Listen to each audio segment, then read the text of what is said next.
షుబ్లీ గారు నమస్తే సార్. నమస్తే అండి. సార్, నరేంద్ర మోడీ గారు ఈ మధ్య కొంచెం వింతగా ప్రవర్తిస్తున్నారేమో అనిపిస్తుంది. దేనికంటే ఏం మన సార్ మధ్యన ఏమైందండి? హిందువుల మంగళసూత్రాలు తీసుకెళ్లి ముస్లింలకు ఇస్తారనే ధోరణిలో మాట్లాడారు. అలాగే ఇంకా అనేక ఉమ్, మాట్లాడారు. ఇప్పుడు రీసెంట్లీ ఇంటర్వ్యూలో ఆయన కన్నీళ్లు పెట్టుకుంటూ, నేను హిందువుల్ని ముస్లింలు వేరు చేసి ఎప్పుడూ చూడలేదు, ముస్లింలుతోనే పెరిగాం, మేము మా చుట్టుపక్కల ముస్లింలే ఉన్నారు, ఈద్ కూడా జరుపుకునేవాళ్ళం. ఇవన్నీ అంటే నేను ఎప్పుడు వినలేదు. నరేంద్ర మోడీ గారిని 2 దశాబ్దాల కన్నా ఎక్కువగానే ఫాలో అవుతున్నా కానీ ఈ వర్షన్ ఎప్పుడు వినలేదు. చెప్పండి సార్, ఏంటి మీకు ఎలా అనిపిస్తోంది? షాక్ ఉమ్. గురయ్యారా? సెంటర్ షాకా ఏంటి? ఎలా ఉంది సిచ్యువేషన్? అది అంటా చూడండి. ఆ అవసరం మనిషిని ఎంతకైనా గాని తీసుకుని వెళ్తుంది. ఇప్పుడు ఆయన చెప్పినటువంటి మాటలనైతే నేను దేన్ని కూడాను వక్రీకరించడమో లేకపోతే ఇచ్చడం చేయట్లేదు. కానీ గత 10 సంవత్సరాల నుంచి 2014 నుంచి తీసుకొని ఈ రోజున 2024 ఎన్ని అంశాలు సార్? అంటే ఒక రకంగా ఏంటంటే మీరు ఈ దేశ పౌరులు కాదు అన్నట్టుగా ఒక ఎస్టాబ్లిష్మెంట్ చేయటానికి అనేకమైనటువంటి దాడులు, అనేకమైనటువంటి కుట్రలు, దాని తర్వాత ఈ దేశాన్ని హిందూ దేశంగా చేసేస్తాము అని చెప్పేసి, దాని తర్వాత ముస్లింస్ మీరు ఇక్కడ ఎందుకు ఉన్నారు, మీరు పాకిస్తాన్కి వెళ్ళిపోండి అని చెప్పేసి, దాని తర్వాత గోహత్యలు ఒకటి కాదు రెండు కాదు అనేకమైనటువంటి అంశాలు, అదే విధంగా మూకదాడులు, ఇవన్నీ జరిగినప్పుడు ఆ రోజున ఆ మీకు నరేంద్ర మోదీ గారికి ముస్లిమ్స్ గుర్తుకు రాలేదు. కానీ ఈ రోజున గుర్తుకొస్తున్నాయంటే ఒకటేమైందంటే మోదీ గారు సెల్ఫ్ గోల్ ఒకటి చేసుకున్నారండి. ఆ సెల్ఫ్ గోల్ ఏంటంటే ఆ మీ మంగళసూత్రాలు సైతం కూడాను తీసి మైనార్టీస్ కి అప్పచెప్పేస్తారు అని చెప్పేసి ఒక సభలో ఆయన మాట్లాడటం జరిగింది. నాకు అర్థం కాక అడుగుతాను, నా హిందూ సోదరీమణుల యొక్క మంగళసూత్రాలని కాపాడటానికి మేము ఉంటామండి. అలాంటిది ఆ మంగళసూత్రాలు తీసేసి ముస్లింలకి అభ్యున్నతి కోసం ఇస్తాము అంటే మేము ఏం తినకుండా అయితే పడుకుంటాం, మాకేం అవసరం కూడా లేదు, అసలు ఈ దేశం నుంచి మనం ఎక్స్పెక్ట్ కూడా చేయం. కానీ అంత హీనమైనటువంటి పరిస్థితుల్లో మట్టుకు, అంత దారుణమైనటువంటి మాటలతో మట్టుకు మేమైతే బతకడం కూడా అనవసరం అనుకుంటున్నాం. కాబట్టి ఈ మాటలు మాట్లాడేసిన తర్వాత ఆయనంతటా ఆయన రియలైజ్ అయిపోయాడు. ఆయన అదే నేను ఏం మాట్లాడాను, అసలు ఏంటి ఇది, నేను ఏదో చెప్దాం అనుకున్నాను ఏదో చెప్పేశాను అన్నట్టుగా ఈ రోజున ఆల్ ఆఫ్ సడన్ గా మీకు ముస్లిమ్స్ గుర్తుకొస్తున్నారు. నేను అపీస్మెంట్ పాలిటిక్స్ చేయమని చెప్పేసి నేనేం చెప్పనండి. కానీ మీ వాటా ఎంతమంది అయితే ఉన్నారో అంత మీరు గౌరవమైనా ఇవ్వండి కనీసం. మీ దగ్గర ఈ రోజున 2014 నుంచి 2019 వరకు మీ దగ్గర షానవాజ్ హుసేనో లేకపోతే ముఖ్తార్ అబ్బాస్ నక్వియో ఎవరో మీ దగ్గర ఒక రాజ్యసభ ఇచ్చి ఆయనకి యూనియన్ మినిస్టర్ చేశారు. ఈ రోజున మీరు రంజాన్ వస్తే నేను వాళ్ళ ఇంటికి వెళ్ళి నేను మా ఈ చుట్టుపక్కల మొత్తం ఇళ్లలో నుంచి నాకు క్యారేజ్లు వచ్చేవి, నేను ఇది, తిను భోజనం కూడా మేము ఇంట్లో వండుకునే వాళ్ళం కాదు అంటే నేను దాన్ని సెటైరిక్ గా నేను మాట్లాడినండి. కానీ ఇంత మీకు ఆప్యాయత ఉంటే కనుక 2019 నుంచి ఇవాల్టి వరకు భారతీయ జనతా పార్టీ కేంద్ర ప్రభుత్వంలో ఒక్క ముస్లిం మంత్రి లేడు సార్. ఒక్కడంటే ఒక్కడు లేడు. ఒక్కడంటే ఒక్కడు లేడండి. ఒక రాజ్యసభ ఎంపీ లేడు. మీరు ఒక ఎంపీ స్థానాన్ని కూడా కేటాయించరు. సార్, అంటే ఇప్పుడు ముస్లిం మాలాంటి వాళ్ళు అంటే మంత్రులు, ఎంపీల సంగతి పక్కన పెట్టండి. 2014 నుంచి ఎన్ని ఇఫ్తార్ విందుల్లో చూసుంటారు మీరు మోడీ గారిని? సార్, నేను మీరు పాయింట్ టు బి నోటెడ్ అండి. నేను ఇఫ్తార్ విందు గురించి మాట్లాడాను సార్. నేను మీరు ఎన్ని కార్యక్రమాల్లో వచ్చా నేను మాట్లాడను. ఎందుకంటే అది ఆ నాయకుడి యొక్క ఆ, విజ్ఞతపై నేను వదిలిపెడతాను. ఎందుకంటే నేను దానికి చాలా నా దగ్గర ఒక మంచి ఒక ఇది ఉందన్నమాట.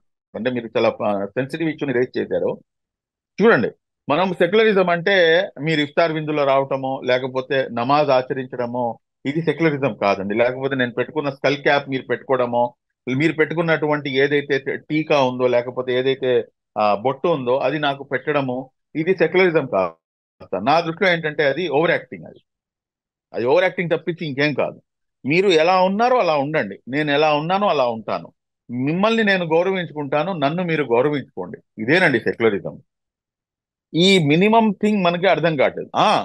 ఎవరైనా ఒక వ్యక్తి తనంతట తాను ఒక హిందూ సోదరుడు నేను ఇఫ్తార్ విందు ఏర్పాటు చేస్తాను మీరు రండు అంటే అతని యొక్క స్వభావం ఏంటి అనేది సమాజంలో ఎస్టాబ్లిష్ అవుతుంది. అది అది నేను దాని గురించి నేను మాట్లాడాను, ఎందుకంటే ఆయన అంతటా ఆయన ఎస్టాబ్లిష్ చేస్తున్నారు.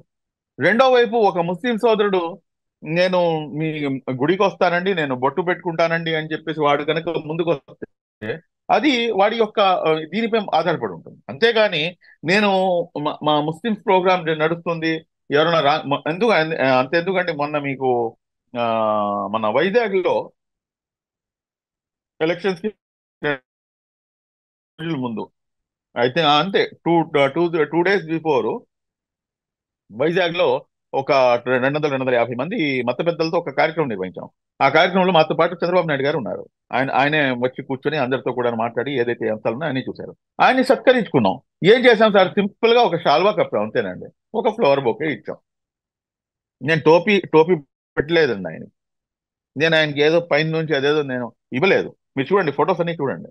ఎందుకంటే అది కరెక్ట్ కాదు అంటాను నేను. ఎందుకంటే ఆ, ఆయనంతటా ఆయన దాన్ని స్వీకరిస్తే కనుక అది వేరే అంశం అవుతుంది. ఇక్కడ మనం ఆ ఇఫ్తార్ విందు అనేది తీసి నేను అసలు దాని గురించి అది నా కోసం అది కన్సిడరబులే కాదు. ఆయన టోపీ పెట్టుకోకపోయినా కానీ దాన్ని నేను మాట్లాడను. ఎందుకంటే ఆయన తనకి తాను నేను పక్కా హిందుత్వవాదిని అంటాడు కాబట్టి ఎస్, మీ రిలీజియన్ ని మీరు పక్కాగా ఫాలో చేస్తున్నారు, నేను దానికి నేను సంతోషిస్తాను. అలాగే అవతల వాడు కూడా, వాడికి కూడా రిలీజియన్ కదండి, వాడు కూడా ఫాలో చేస్తాడు కదా. మీరు మళ్ళీ అలాంటప్పుడు ఇవాళ మీరు విద్వేష బీజాలు ఏదైతే మీరు ఈ దేశంలో నాటారో, ప్రయాణికులు రైల్లో ప్రయాణం చేస్తుంటే AK-47 తీసుకొని పోలీసులు కాల్ చేస్తున్నారు. చూసాం కదా సంఘటనలు మనం. దాని తర్వాత రోడ్డుపై ఆ ఒక శుక్రవారం రోజున నమాజ్ ఆచరిస్తుంటే బూట్ కాల్ తీసుకొని తంతాడు. దీన్ని మీరు ఎందుకు ఖండించలేదు? దాన్ని ఎందుకు ఖండించలేదు? ఇన్ని అంశాలు జరిగినా మీరు ఎందుకు ఖండించలేదు? ఇవాళ ఆల్ ఆఫ్ సడన్ గా మీరు ఇది మాట్లాడితే ఇది ఎంతవరకు జనాలు యాక్సెప్ట్ చేస్తారు? మాకు అపీస్మెంట్ పాలిటిక్స్ మాకు అవసరం లేదు సార్. మాకు కావాల్సింది మాకు ఉద్యోగం, ఉపాధి. ఇది మేము ప్రభుత్వం నుంచి ఎక్స్పెక్ట్ చేసేది. మేమేం ఆలోచిస్తున్నామంటే ఈ దేశం కోసం నేను ఏ విధంగా తోడ్పాటు అందించగలను, ఈ దేశం యొక్క అభివృద్ధిలో నా యొక్క పాత్ర, నా కమ్యూనిటీ యొక్క పాత్ర ఏ విధంగా ఉండాలి అనేది మేము ఆలోచించుకోవాలి. మీరేం ఆలోచించాలి ప్రభుత్వంలో ఉన్న వాళ్ళు. మా యొక్క విద్య మరియు ఉపాధి గురించి మీరు ఆలోచించండి. అంతేగాని మాకు ఇఫ్తార్ విందులు మీరు ఇవ్వాల్సిన అవసరం లేదు, లేకపోతే మా యొక్క ఏదైతే ఆచార వ్యవహారాలు ఉన్నాయో అందులో మీరు జోక్యం చేసుకోవాల్సినటువంటి అవసరం లేదు. మీరు ఎలా ఉన్నారు మీరు ఎలా ఉండండి, నేను ఎలా ఉన్నా నేను ఎలా ఉంటాను. కానీ ఆల్ ఆఫ్ సడన్ గా ఈ రోజున మీరు ఇన్ని మాటలు మాట్లాడుతున్నారు. మళ్ళీ ఈ మాటలన్నీ ఎక్కడికి వెళ్ళిపోయినాయి సార్? మీకు పక్కన మీ మంత్రులేమో కోసేస్తాం, నరికేస్తాం, ఈ దేశం విడిచి వెళ్ళిపోండి, అసలు మీరు ఈ దేశం వాసులే కాదు, మీకేం సంబంధం ఇక్కడ అని చెప్పేసి ఇన్నేసి మాటలు మాట్లాడుతున్నప్పుడు వాటిని మీరు ఎందుకు ఖండం చేయలేదు? నేను అనేక సార్లు చెప్పాను, భారతీయ జనతా పార్టీ అనేది నాకు కాంగ్రెస్ ఎలాగో, వైఎస్ఆర్ కాంగ్రెస్ పార్టీ ఎలాగో, తెలుగుదేశం పార్టీ ఎలాగో, CPI CPM ఎలాగో, అది కూడా ఒక పొలిటికల్ పార్టీ. కానీ దాన్ని మేము వేరే దృష్టితో మేము చూడము. మీరు ఎప్పుడైతే మీరు సెక్యులర్ గా మారిపోతారో మనం భారతీయ జనతా పార్టీకి ఓటు వేయడానికి నేను కూడా సిద్ధంగా ఉంటాను. కానీ ఈ విధంగా సమాజాన్ని పోలరైజ్ చేయడానికి దీపావళి అని చెప్పేసి, లేకపోతే ఖబరస్థాన్ అని చెప్పేసి, లేకపోతే మీ హైదరాబాద్ లోనేమో ఆయన బండి సంజయ్ గారేమో సవాలు దొరికితే మీవి, శివాలు దొరికితే మావి. ఏంటి సార్ ఈ మాటలు? ఎక్కడ ఎక్కడ బతుకుతున్నాం మనం? ఏ కాలంలో బతుకుతున్నాం? ఇవాళ రోజున మనం బతుకుతున్నటువంటి 2024 సంవత్సరంలో రిలీజియన్ ఈజ్ మై పర్సనల్, నా పర్సనల్ థింగ్ అది. నేను నా ఇంట్లో ఉన్నప్పుడు 4 గోడల మధ్యలో ఉన్నప్పుడు అది రిలీజియన్ గురించి నేను ఆచరించుకుంటాను, నా పరలోకం గురించి చింతన నేను చేసుకుంటాను.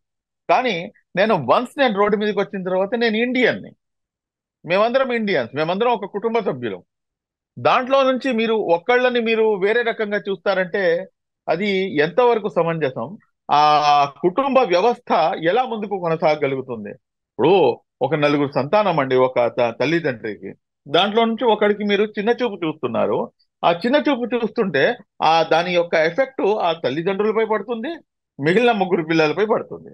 మరి అలాంటప్పుడు కేవలం మీరు అతనికి మీరు తక్కువ చూపు చూడటం వల్ల అతను ఒక్కడు బాధపడ్డు, దాంతో పాటు మిగిలిన వాళ్ళు కూడాను బాధపడతారు. ఇదే ఈ దేశంలో గత 10 సంవత్సరాల నుంచి జరుగుతూ వచ్చింది.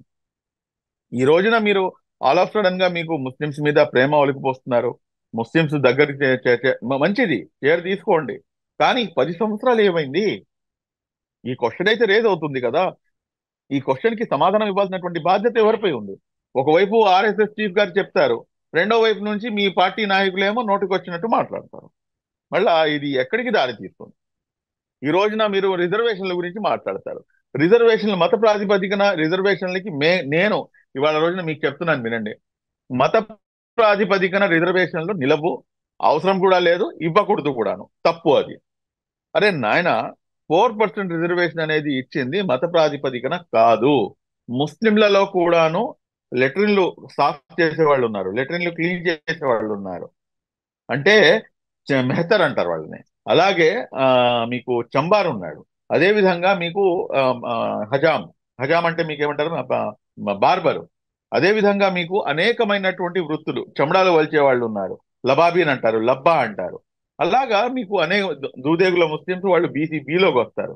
అంటే ఇక్కడ కులం ఆధారంగా వాళ్ళ వృత్తి ఆధారంగా వాళ్ళని గుర్తించడం జరిగింది.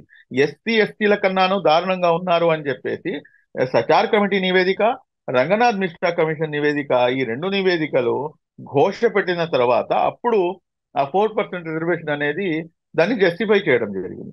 మాట్లాడితే మతం ఆధారంగా రిజర్వేషన్లు, మతం ఆధారంగా రిజర్వేషన్లు ఉంటే సయ్యద్కి ఎందుకు రిజర్వేషన్ రావట్లేదు? మతం ఆధారంగా రిజర్వేషన్ ఉంటే పఠాన్లకి ఎందుకు రిజర్వేషన్ రావట్లేదు? మత ఆధారంగా రిజర్వేషన్లు ఉంటే మొగలకి ఎందుకు రిజర్వేషన్ రావట్లేదు? కాబట్టి మనం జనాలని తప్పుదోవ పట్టించడం మానివేయండి. ఈ రోజున ఈ 10 సంవత్సరాల్లో ఎలా అయిపోయిందంటే, టోపీ గడ్డం ఉంటే కనుక ఒక నాలాగా ఇప్పుడు ఇది నేను ఈ ఆహార్యం ఉన్నా, నేను మత పెద్దని కాదు, కానీ ఈ ఆహార్యాన్ని నేను వాంటెడ్ గా నేను ఈ 10 సంవత్సరాలు నేను కంటిన్యూ చేస్తున్నాను. ఈ ఈ ఈ ఆహార్యం పైనే మీరు ఒక క్వశ్చన్ రేజ్ చేశారు కదా. అరే, ఈ ఆహార్యం నా మతానికి సంబంధించింది, నేను దీన్ని అవలంబిస్తున్నాను కాబట్టి నేను ఏం తొడిగితే మీకెందుకు, నేనేం తింటే మీకెందుకు? It's none of your business కదండి. అలా కాకుండా మీరు ఆ ఈ అన్ని అంశాలను కన్సిడరేషన్ లోకి తీసుకొని మీరు ఒక వర్గాన్ని మీరు పక్కకి తప్పించాలని చెప్పి చూస్తే గనక అది జరగదు, అది సాధ్యం కాదు అని చెప్పేసి ఏదైతే నరేంద్ర మోదీ గారు స్వయాన ఆ, ఆయన కుట్ర పన్నారో, ఆ కుట్ర ఇది జరగదు అని చెప్పేసి లాస్ట్ కి ఆయనే తెలుసుకొని ఈ రోజున ఆయనే ఇవన్నీ మాటలు మాట్లాడుతున్నారు. దీన్ని నేనైతే వెల్కమ్ చేస్తాను. గుడ్. కనీసం ఇప్పటి నుంచైనా కానీ దీన్ని ఇలా కంటిన్యూ చేయండి. భారతదేశం ఆల్రెడీ మనం అఖండ భారతదేశం. అఖండ భారతదేశం నుంచి ఎన్నిసార్లు విడిపోయాము, ఎన్నిసార్లు ఏం జరిగిందో అందరికీ తెలుసు. చరిత్రలో కొన్ని మంచి ఉన్నాయి, కొన్ని చెడు ఉన్నాయి, కొన్ని మనకి అది ఒక బ్యాడ్ డ్రీమ్స్ లాగా కొన్ని బ్యాడ్ డ్రీమ్స్ ఉన్నాయి. వీటన్నిటిని కూడా వదిలేసి మనం ఈ రోజున మనం ఏంటి అనేది, మనం ఏ రకంగా ముందుకు కొనసాగాలి అనేది ఆలోచించుకోవాలి. కానీ మీరు మాట్లాడితే లెగిస్తే ముస్లిమో, పడుకుంటే ముస్లిమో, మీ రాజకీయం ఆధారం మొత్తం కూడాను ముస్లింల పైన పెట్టి 10 సంవత్సరాలు రాజకీయం చేశారు. ఇవాళ రోజున వినటానికి సిద్ధంగా ఉన్నారా? వినటానికి సిద్ధంగా ఉన్నారా జనాలు? ఈ రోజున కేంద్రంలో భారతీయ జనతా పార్టీ ఓడిపోవడానికి సిద్ధంగా ఉందండి. ఆ, ఓటమి ఆ, దగ్గరలోకి వెళ్ళిపోయి ఉంది. మీకు ఏదైతే జరిగినటువంటి ఆ ఎలక్షన్స్, ఇప్పటిదాకా జరిగినటువంటి 4 దశల్లో జరిగినటువంటి ఎలక్షన్స్ చూస్తే పెద్ద పెద్ద స్కాలర్స్, దాని తర్వాత సెఫాలజిస్టులు, దాని తర్వాత ఈ అనలిస్టులు, వీళ్ళందరూ కూడాను ఒక మంచి విశ్లేషణ అనేది ముందుకు తీసుకుని రావడం జరిగింది. వీటన్నిటిని చూసి ఈ రోజున మీకు ముస్లిమ్స్ గుర్తుకు వచ్చారంటే కనుక, ఈ ముస్లిమ్స్ కేవలం ఎన్నికల్లో గుర్తుకు రాకుండా మీకు ఎప్పటికి కూడాను ఈ దేశ వాసులం, ఈ దేశం కోసం ప్రాణాలు అర్పించినటువంటి చరిత్ర ముస్లిం సమాజంలో ఉంది. అవసరం పడినప్పుడల్లా కూడాను ముందు వరుసలో ముస్లిం అన్నవాడు ఉన్నాడు. రేపటి రోజున మీరు ప్రధానిగా ఉండి ఈ దేశానికి అవసరం పడినా గానీ ఖచ్చితంగా ముస్లింస్ అందరికన్నా ముందు మీ మాటని లబ్బైకి చెప్పి ఈ దేశం కోసం ప్రాణత్యాగం చేయడానికి కూడాను సిద్ధంగా ఉంటారు. కాబట్టి ముస్లింలు అన్న దీంతో రాజకీయం చేయడం మానేసి మనం అభివృద్ధి దిశగా ఏ విధంగా పయనించాలి అన్న దానిపై మాట్లాడుకుంటే బాగుంటుంది. ధన్యవాదాలు సార్, శుభ్లి గారు.